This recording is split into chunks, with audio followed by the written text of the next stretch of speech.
రోజులను తప్పించుకుంటా బావా. నీకిచ్చిన టైం అయిపోయాకైనా నువ్వు నా ముందుకు రావాల్సిందే. అలా అని కాదు బావా, ఎవరో పిలిచినట్టుంటేను. నిన్నెవరు పిలుస్తారు మావయ్య? అత్తయ్య తప్ప. అదే తనే పిలిచినట్టు అనిపిస్తేను. నేనెందుకు పిలుస్తాను మిమ్మల్ని? నేనేం పిలవలేదే.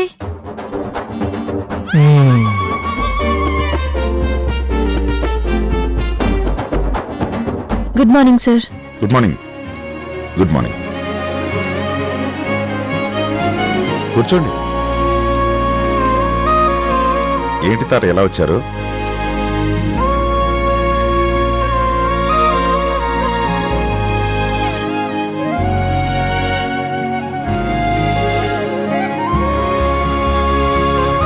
సార్, మన సైట్లో A block, B block, C block finish అయ్యాయి. అవి కంప్లీట్లీ రెసిడెన్షియల్ పర్పస్.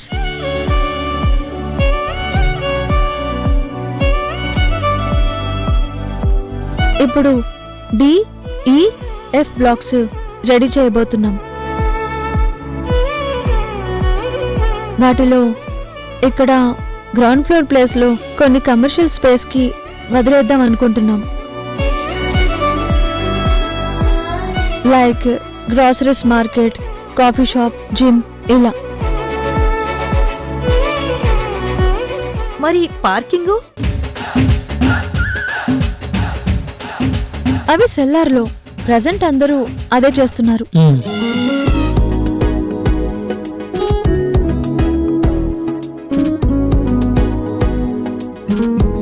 మనం కూడా దానికోసం బేస్మెంట్ 1, బేస్మెంట్ 2, బేస్మెంట్ 3 అని 3 ఫ్లోర్స్ ని పార్కింగ్ ఇస్తున్నాం.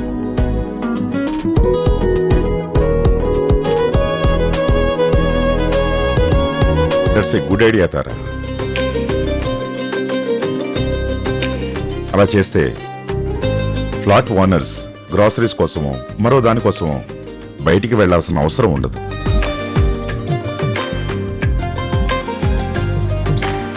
Good thought. Keep it up. ఇది కేవలం నా ఐడియా కాదు సార్, శ్రీకర్ కూడా సపోర్ట్ చేశాడు. ఇద్దరం కలిసి ప్లాన్ చేశాం. That's good Srikar. Keep it up.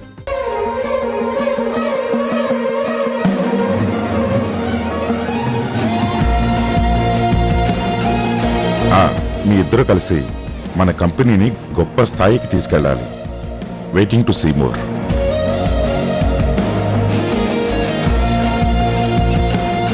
Thank you sir. Sure sir.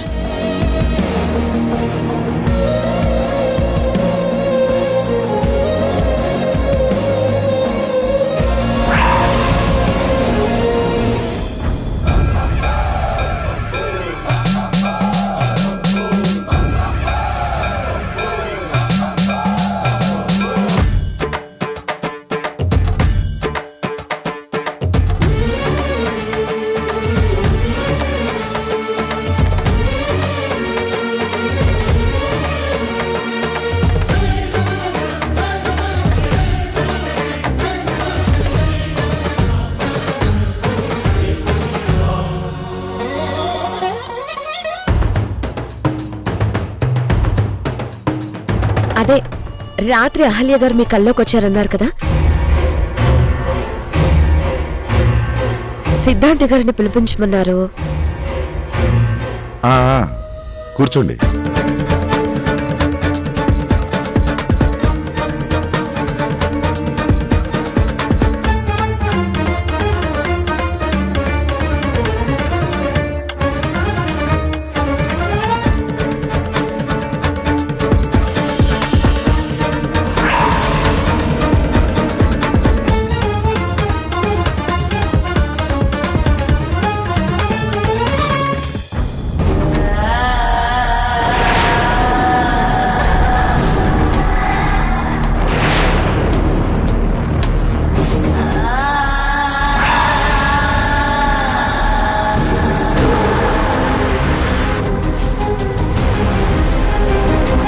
మీ జాతకం, మీ భార్య జాతకం, మీ పాప జాతకం ఉందా?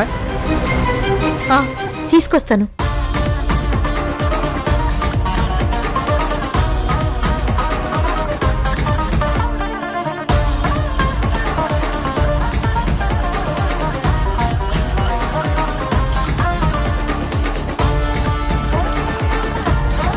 ఇదిగోండి.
ఘోషిస్తోంది, ఆత్మ ఘోషిస్తోంది.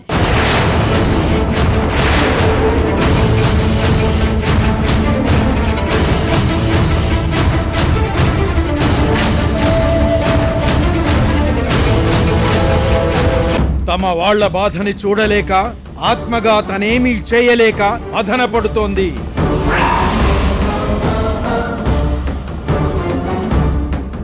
చిత్రవధ అనుభవిస్తోంది.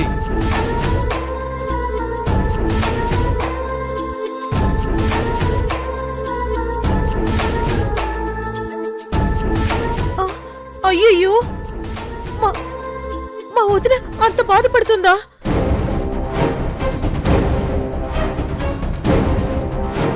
వదినా, బాధపడకుదినా. నాకు చెప్పదునా, నేను తీరుస్తాను వదినా.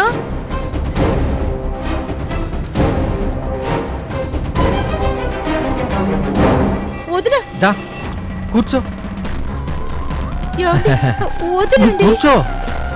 వదినా. వదినంటే తనకు ప్రాణం, పిచ్చి మోహానికి.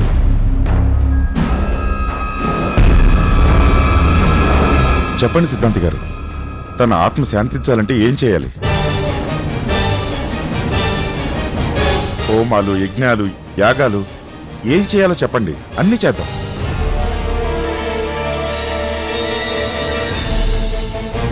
హోమాలు, యజ్ఞాలు, యాగాదులు అవతల వారికి మీ మీదున్న కోపాన్ని తగ్గించటానికి చేసేవి. ఈ ఆత్మ మీ మీద కోపంతో లేదు, మీ మీద ప్రేమతో ఉంది. మీ ఆనందం కోసం చూస్తూ ఉంది. మీరు ఆనందంగా ఉండాలని పరితపిస్తోంది.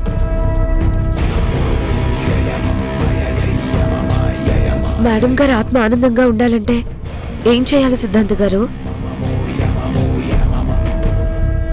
శుభకార్యం జరగాలి, శుభకార్యం జరగాలి, శుభకార్యం జరగాలి. ఈ ఇంట శుభకార్యం జరగాలి. మంగళ వాయిద్యాలు ఈ ఇంట మోగాలి.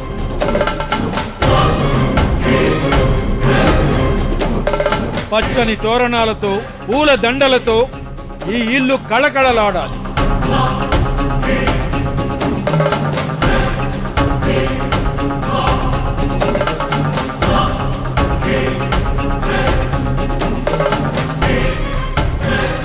సిద్ధాంతి గారు, శుభకార్యం అంటే వివాహం.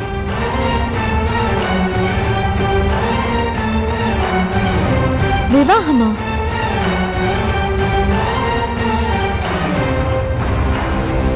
అలాగే పంతులు గారు, మీరు చెప్పినట్టుగానే వివాహం జరిపిద్దాం.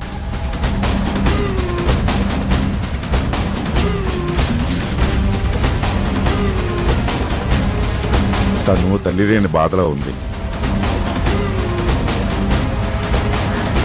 తనకి పెళ్లి జరిపిస్తే భర్తతో తన కొత్త జీవితాన్ని ప్రారంభిస్తుంది. అమ్మ లేదనే బాధని కొంతైనా మర్చిపోతుంది.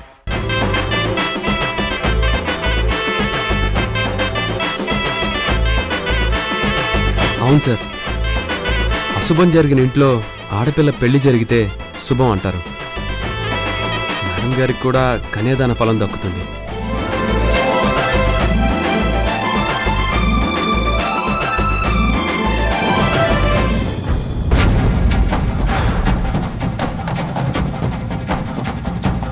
ఒక్క క్షణం.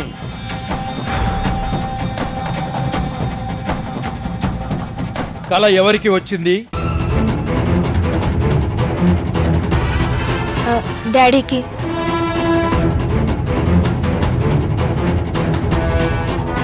ఎవరి దగ్గర బాధపడింది? డాడీ దగ్గర. ఎవరి బాధని చూడలేకపోతున్నాను అంది?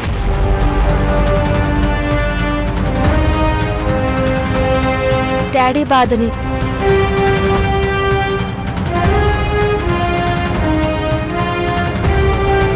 అయితే వివాహం జరగాల్సింది ఆయనకే.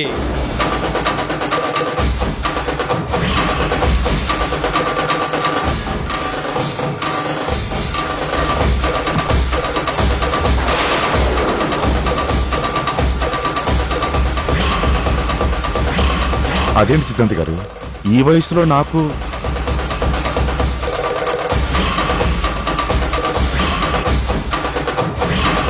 తోడు లేదని ఆత్మ ఘోషిస్తోంది.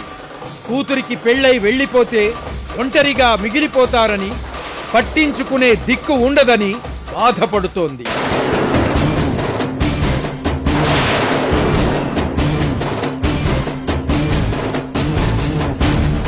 అన్నయ్యని ఈ వయసులో ఎవరు పెళ్లి చేసుకుంటారు?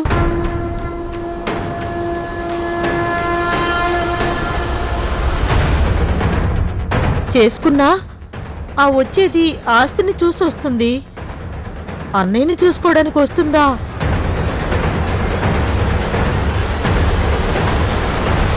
అప్పుడు ఆ ఆత్మ శాంతించదు.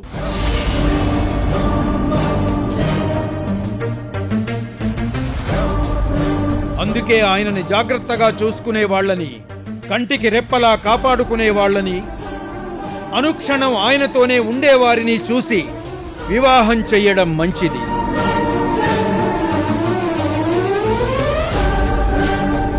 అలాంటి వారు ఎవరుంటారు పంతులు గారు? ఉంటారు. మనసు లగ్నం చేసి వెతికితే దొరకకుండా ఉండరు. అది కాదు సిద్ధాంతి గారు. అవశ్యం.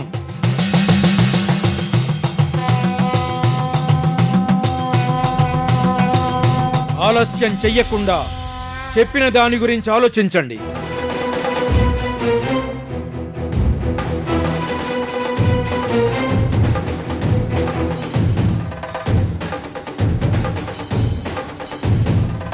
మంగళ వాయిద్యాలు మ్రోగని చోట మంగళకరంగా ఉండదు, మనసు ప్రశాంతంగా ఉండదు.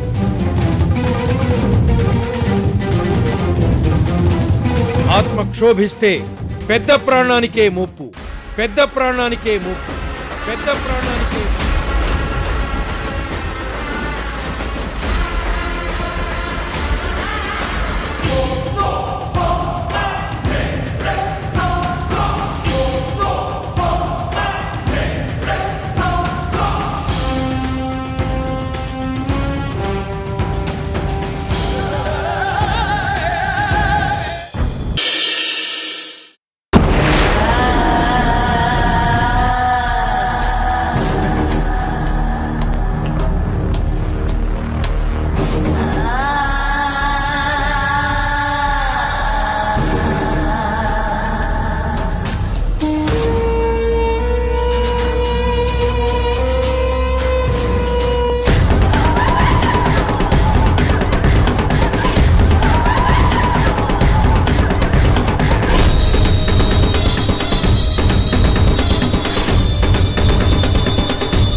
అచ్చం నీలాగే ఉన్నానా?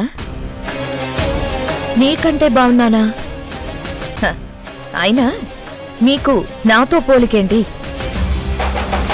నువ్వు వయసు ఉడికిందానివి, నేను వయసులో ఉన్నదాన్ని. అసలు నేనెప్పుడూ అనుకోలేదు నువ్వు చావాలి, నీ స్థానంలోకి నేను రావాలి అని. నువ్వే అనవసరంగా నన్ను గెలికి నీ చావుని నీ దగ్గరికి తెచ్చుకున్నావు.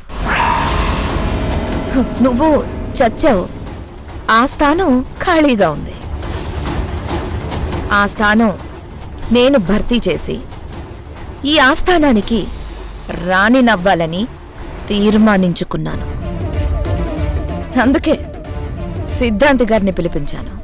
సిద్ధాంతి గారితో ఈ ఇంట్లో శుభకార్యం జరగాలని చెప్పించాను.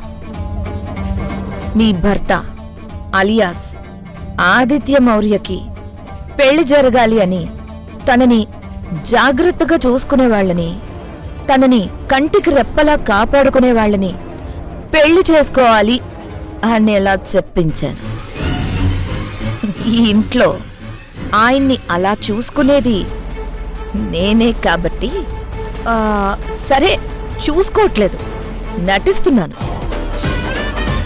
ఆ నటన్ని మీ ఆయన నమ్ముతున్నాడుగా. నా నటనకి మీ శ్రీవారిని మార్కులేయమంటే 100కు 100. కాదు కాదు, 100కి 1000 వేస్తాడు.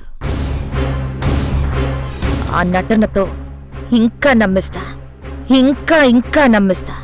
నీ మొగుడితో తాళి కట్టించుకుంటాను. నీ కూతురు, అదే ఆ పిచ్చి సృజనకి తల్లినవుతాను. ఈ ఇంటికి మహారాణినవుతాను.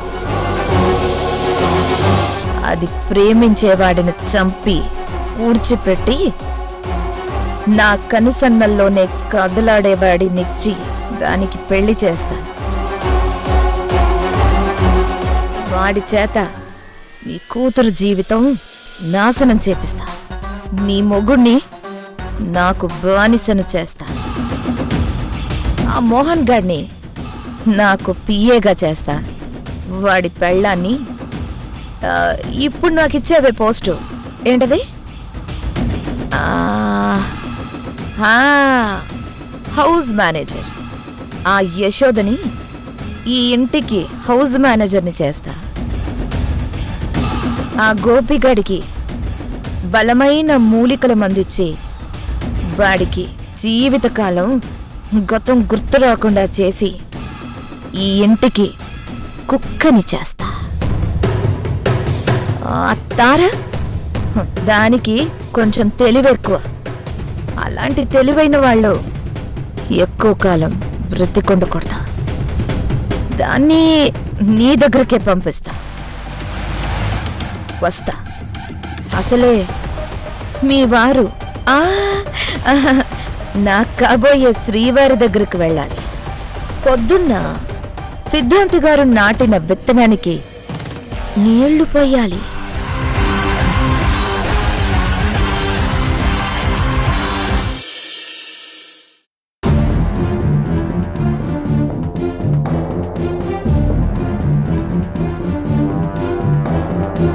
ఘోషిస్తోంది, ఆత్మ ఘోషిస్తోంది. ఈ ఇంట శుభకార్యం జరగాలి, మంగళ వాయిద్యాలు ఈ ఇంట మోగాలి. అయితే వివాహం జరగాల్సింది ఆయనకే. కంటికి రెప్పలా కాపాడుకునే వాళ్ళని, అనుక్షణం ఆయనతోనే ఉండేవారిని చూసి వివాహం చెయ్యడం మంచిది. అహల్య, ఏంటి అహల్య ఇది? నేను మళ్ళీ పెళ్లి చేసుకోవాలని నువ్వు కోరుకుంటున్నావా? అలా చేస్తే ఈ సమాజం ఊరుకుంటుందా? పెళ్ళిడికొచ్చిన కూతుని ఇంట్లో పెట్టుకుని ఈయనకి ఈ బుద్ధి ఏంటి?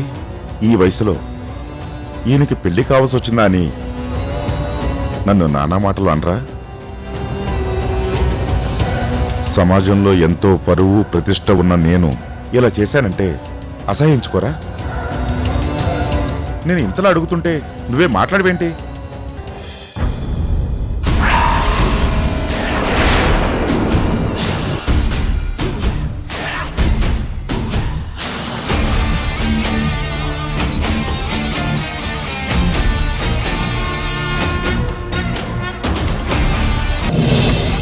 నిన్న సిద్ధాంతి గారు వచ్చి ఈ ఇంట్లో శుభకార్యం జరగాలి, మంగళ వాయిద్యాలు మోగాలి, ఆకుపచ్చ తోరణాలతో ఇల్లంతా అలంకరించాలి అన్నారు. వసుధ నా దగ్గరికి వచ్చి సమాజం గురించి కాదు, మీ గురించి ఆలోచించండి, మీరు బావుంటే మేమంతా బావుంటామని చెప్పింది.